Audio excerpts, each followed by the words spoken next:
un cappello vattuagliato. Per fare un cappello vattuagliato ci vuole un fulione di carta nera, un vino nero,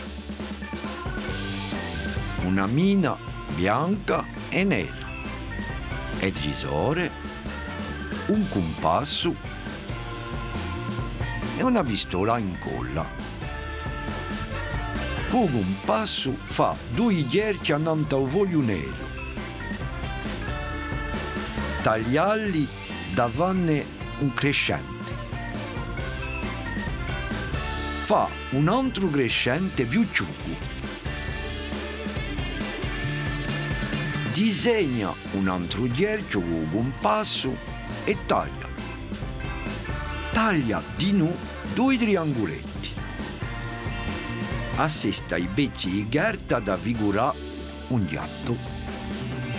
Allora taglia parecchie strisce fine e lunghe. Appiccicale con l'incolla da figurare e mustacce.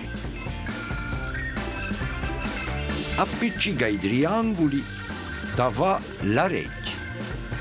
Disegna e taglia un cerchiarello e appiccicalo da figurare un naso, ma mica lungo come me un naso. Piglia un foglio verde, taglia 2 cerchiarelli e appiccicali da fallucci. Con 2 altri gherchi neri fa le signorelle. Disegna e taglia la oa di un gatto.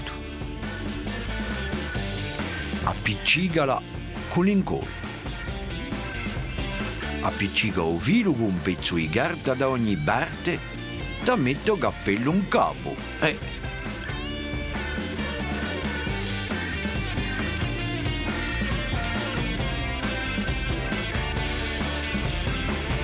Allora, tocca a te.